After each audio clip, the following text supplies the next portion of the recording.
At 27, Arav believed he had time.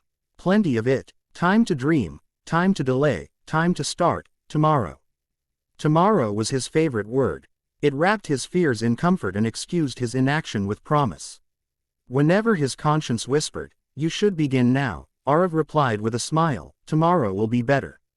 Arav lived in a small apartment overlooking a noisy street. Every morning, sunlight crept through his curtains, tapping gently on his eyelids, inviting him to wake up. Every morning, he turned away. His phone lay beside him like a loyal accomplice, endless scrolling, short videos, and news he would forget in minutes.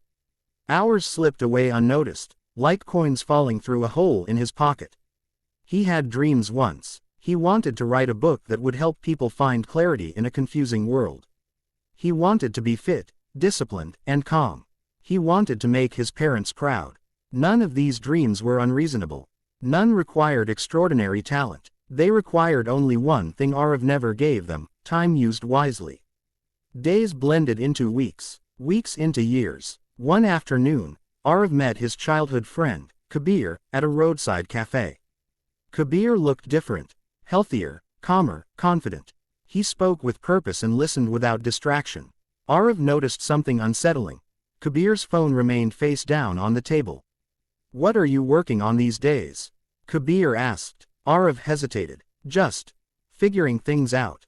Kabir smiled kindly, but his eyes carried a quiet seriousness. "That's what you said 3 years ago." The words struck Arav harder than he expected. He laughed it off, but inside, something cracked. That night, Arav returned home uneasy. He sat on his bed and looked around. The same room, the same unfinished notebooks, the same dusty dumbbells, the same promises unkept. Suddenly, time didn't feel abundant.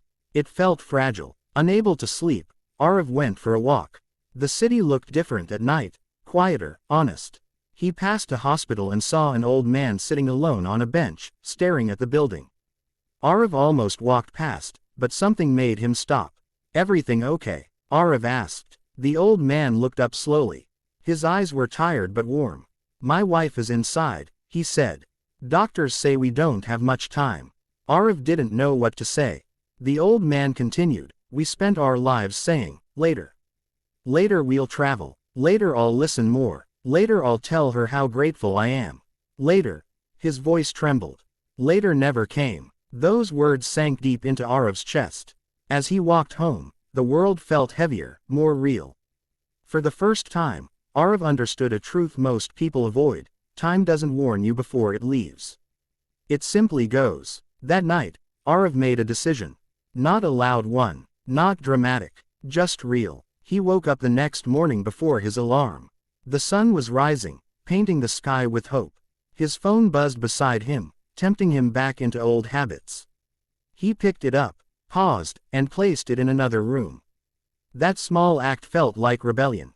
He opened a notebook and wrote one sentence: "Today matters." Arav didn't try to change his life in a day. He changed his hours. He wrote for 30 minutes, even when the words felt terrible. He exercised for 20 minutes, even when his body resisted. He read 10 pages of a book instead of scrolling. He went to bed on time.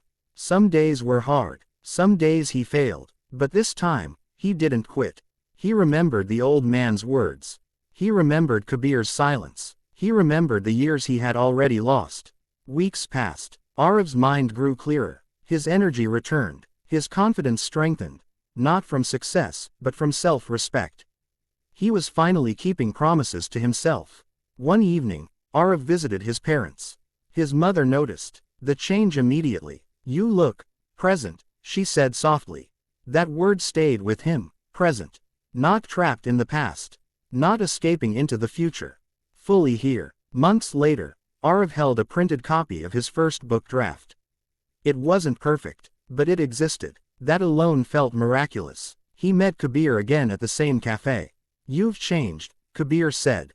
Arav smiled. "I stopped waiting." Years from that day, Arav would look back and realize something profound.